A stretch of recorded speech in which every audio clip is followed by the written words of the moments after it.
Boom, welcome back guys. So I'm going to be giving you guys a little kind of, not, I wouldn't say tutorial, but I want to show you guys exactly how I did my headliner. I took a lot of pictures, so I'll be able to do that for you guys, but this is what I came up with. Yeah, so pretty much what I did was I threw SUEDE all over the headliner, all over the pieces like those, the back there, and even these. So for starters, I'll just talk about the lights a little bit. They are 600 of them, 600 individual LEDs. I bought 2 modules, 300 each, and I wired them up. Quick little kind of cost of everything is gonna depend on a variety of things, like how much it costs you to get the modules, if you're gonna do 1, if you're gonna do 2. My example, this one here, I did 2. The Alcantara SUEDE that I put on the headliner and all the trim pieces also added up. The glue, we also got the Q60 coupe, black. There's some Q60 coupes that come with a black interior up top. And that's what I got these off of from a salvage yard. And they literally bolt right in. So what I got from that was passenger, driver's side, visors. You're gonna need to buy a black clip. These are all OEM pieces, so I didn't want to, have the tan ones that the Q50 comes with. Also, this center console here, also from a Q60 coupe, fits, bolts right in, everything works. Price on these are gonna vary between salvage yards, but I got mine for about 60 bucks for each of the visors. I paid about 110, I believe, for this. I had to swap out a bunch of little things, like the Q60 that I got it from didn't have the bows or the SOS button, but you can swap all of that out with the one you have now. It's all up in there in the guts, and you can switch it out really easily. The handles, I actually sprayed those black with SEM trim black. Lights still work. Those were also painted black. I could not find those OEM black. Yeah, so these here, also I believe the Q60 ones, the Q60 coupe might fit, but don't take my word for it. These are just wrapped in Alcantara, the OEM ones that I came with. But I did paint this, that SEM trim black that I was talking about, that I did with these. Other than that, yeah, I can't change the colors for you guys right now, since you have to switch it from your phone. That's kind of what all the colors look like, 600 of them. You can also dim it down, make the brightness higher. They got twinkle mode, show mode, sound mode, a lot of stuff. One thing I'm just not noticing is on that window right there, you can see it on this, and maybe this one's not in all the way. Yeah, looks like it's not fully on there. Yeah, you can change the colors, change the brightness, turn them off, turn them on, leave them however you want. One of the things that a lot of people don't do is the sunroofs. As you can tell, I did mine. My sunroof is now inoperable. Well, I wouldn't say it's not, it's just kind of, it's a little hard to pull back. I've done it before where I used the actual sunroof to push it back, but I don't want to risk damaging the fibers up top. So I just keep it closed and say it doesn't work. But you can do it and it will go back. But just to play it safe, I'd rather just keep it closed. So the way I routed everything with the wiring was, if you guys know in the Q50s, where the rear struts go, there's a little compartment in there where the box module fits in perfectly. I put it in there and hooked it up in there, and then ran one of the wires, the power wire, to an accessory fuse in the trunk. Since my car is a hybrid, I do have battery and fuses in the trunk. I don't remember which one it is, but these are all connected to accessories. So right when I turn on the ignition switch, it does power up and it's fused. Make sure you fuse it, because if it's not, your car may catch on fire. But it's very simple with the hybrids, because the wiring is just straight to the back here. You don't have to go all the way to the battery or to your foot location on the driver's side. For example, if you did not have the hybrid, you would probably tap into an accessory port down in here. There's a bunch of fuses there that you could tap into, so that would just mean you'd have to run the wire probably through the ground. The reason why I came to this nice little garage was so you guys could see the lights. Yeah, I have a bunch of pictures that I'm gonna show you guys, and I'm gonna actually go drive somewhere where there's a little bit more light so I can kind of show you guys a little bit better of the Alcantara and the rest of the headliner and kind of go over it a little bit better with you guys. This is what it looks like at night. The lights are not turned on all the way. The brightness is not up all the way right now, but I usually, honestly, when I'm driving, I don't even notice it too much. I kind of forget I have them, but they're super cool. They look super awesome. Compliments all the time for them. Oh, now that I'm remembering, the one thing that I recommend you guys do if you decide to do this is tint your sunroof, because you can see the fibers from there. It's kind of annoying. I mean, you know, you can kind of tell. I had some different type of reflective cracked glass tint on there that I thought would hide some of it, but it didn't. So make sure to do 5% up here and stop yourself, or stop the drive-through workers looking at your spider webs. That's pretty much it. I haven't had any issues with it. It's been up for maybe 6 months now. Headliner is still going strong. Lights are still good. It's cool. All right, so this is usually how I'm rocking them. It's just a really soft white, nothing crazy, you know. It doesn't light up the back seats or anything, but that's usually the color that I'll have them on. It's just plain white, or I'll either do like a light blue or even the little light green. I'll show you guys those right now. So there's the light blue. Super nice. No complaints with any of the colors, you know. It's really just kind of a mood. I don't know if you guys have your rooms decorated with LEDs. Same exact thing.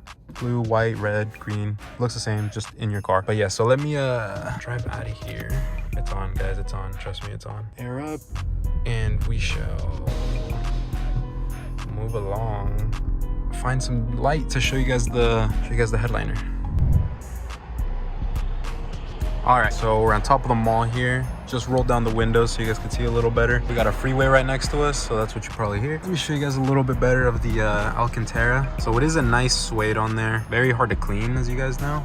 It matches the steering wheel on here a little bit, but these are what I painted, the SEM trim black. Everything on this one was actually pretty good, all the way up to the seams. But there's like little things that like might bother you guys. Don't bother me as much. This was also this color, but I painted it. I didn't want to get paint on the seatbelt, so I just left this tan. If you guys don't know, the Q50s do not come with full black interior. They actually stop at the doors for some reason, so everything up top is tan. So that's why I had to do it black. But the handles, you can tell they're chipping. I still have not been able to find any Nissan or Infiniti handles that come in black, so this doesn't happen. Doesn't bother me too much. Same in the back, chipping a little bit. Suede, for the most part, it's good. Here, there's more of a like a contour bump. If you guys can tell, I'm pushing the suede in, and it's kind of, this side's a little bit worse, but it did not stick well there. It's very hard to tell unless you know that there's a bump there, but if you feel it, you can definitely see it. For example, right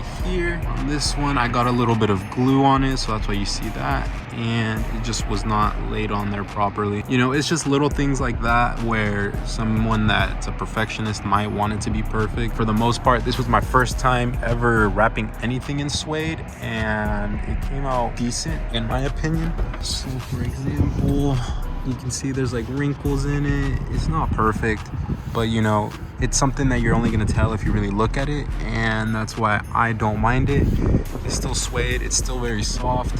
For my first time doing it, I think I did okay. This piece right here, I also had to paint trim black. Back here, as you can tell, I still have the lights set to be on the very, see right here too. I got a little bit of glue there, but literally no one's ever noticed that. But yeah, I have the lights still set to like the very dim mode, how I showed you guys, and you can see that they do show up a little bit on camera. Not as much as in the nighttime. But yeah, that's kind of it.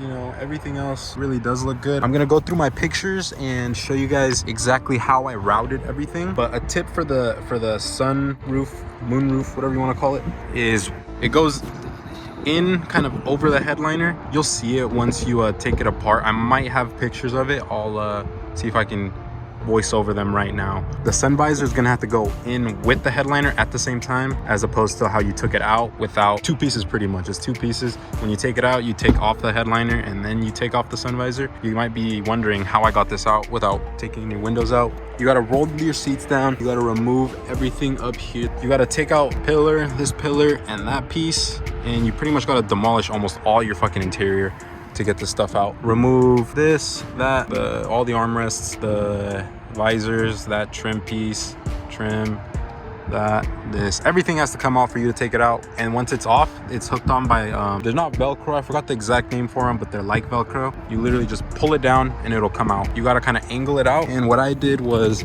I pulled it out through the rear doors, kind of brought it out like this, came out this way, came out, and I got to work on it. I was rocking no headliner, no nothing up top for a couple of weeks because I was hella lazy to do it. And this stuff, let me tell you, is not fun. In the end, it looks really cool, but dude, I don't know if I'd do this again. This is why I'm kind of making this video, because a lot of people have asked me, hey, can you do mine? Can you do mine? And I'm like, no, I don't want to do it ever again. This shit is a bitch. It does look nice. Yeah, it's just a real bitch. It does really complete the interior though. All black, way better than the tan up top. Yeah, I mean, I'll have links in the description to everything that I purchased, so that way you guys can buy it yourselves. This right here does not clip in all the way because I broke one of the tabs that's up there. You can replace it and it should clip in if you don't break the tabs, but it wouldn't be a bucket if I didn't fuck it up. Yeah, that's a decent look at my headliner. Let me look at the pictures and get you guys a little bit more of a detail of how I ran everything besides the fibers that go through the back into the little box. All right guys, so here's all the pictures that I came up with to show you guys exactly what I did. I guess we can kind of start off by looking at how it used to look. As you can tell, everything is tan.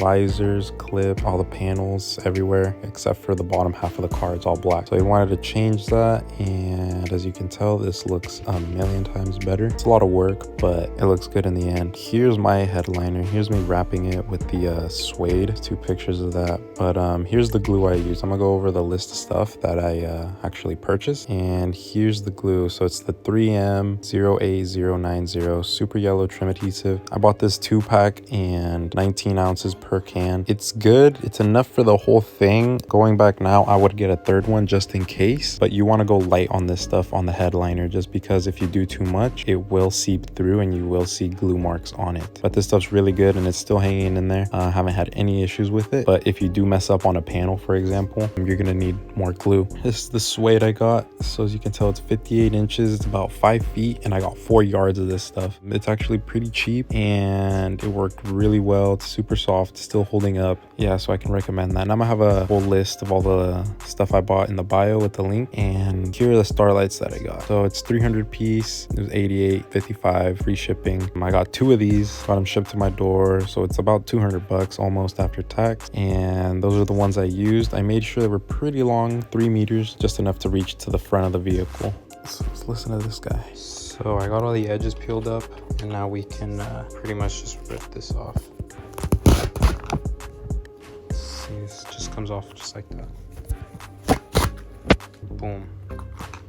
You have it ready to put the other piece of SUEDE on here. Yeah, so as you guys can tell, it just peels off really easily, and that's what I did for everything except for the headliner. I brought it down to bare plastic, sprayed that 3M glue on there, and then laid the piece of SUEDE over it. And this is what it looked like afterwards, after painting the vent too with that trim black. So they come out looking pretty clean. Obviously they look even better on the car, but yeah, that's pretty much how I did all the trim pieces. Just measure, cut. The 4 yards was definitely enough. I still have a little bit left over of the SUEDE, so I think 4 yards by the 58 inches is definitely more than enough for these cars. Yeah, very simple. It's kind of like wrapping, you know, like vinyl wrapping a car.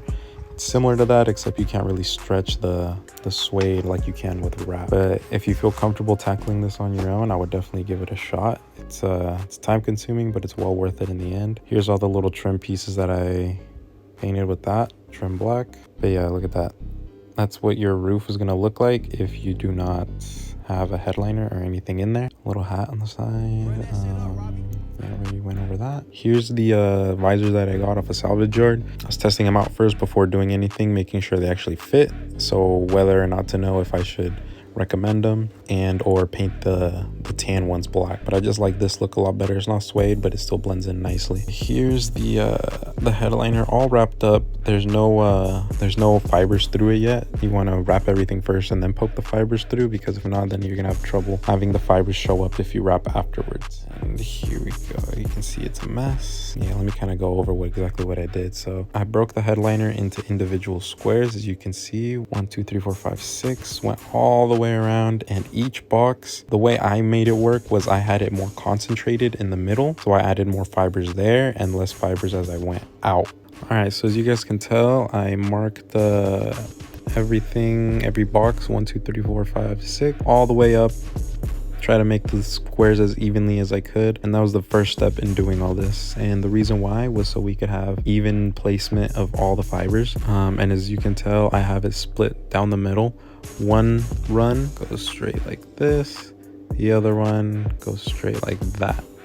These runs that you see going up are actually for the sunroof, so those you want to keep them as long as possible, because those are the ones I made to be able to retract back if I want to open the sunroof. Like I said earlier, you can retract it back, but I just don't want to risk damaging the fibers that are in this area. And so you want to split your two columns. You know how I got 300 on one side, 300 on the other side. I left about 100 and 100 on the sun window thing, whatever it is. There should be 200 fibers in there, and the other 400 are actually on the physical headliner. As you can tell, each individual one I poked about, I think towards the end it was about 8, so it's just 8 random fibers everywhere. And as I got closer to the middle, I ended up doing like 10. Got closer over here, I think there's some that had 15 straight in the center, and then kind of just spread them out all over the sides, up towards the front where the sun visors are. And you poke them down, you poke them through, and then also do not forget to hot glue. So as you can see, I threw some hot glue on there. That's what all these little dots are, and that's going to keep them in place so they do not fall out. And then neatness and organization is key for all this stuff, so you know, just keep in mind in that. And this is kind of a little bit of an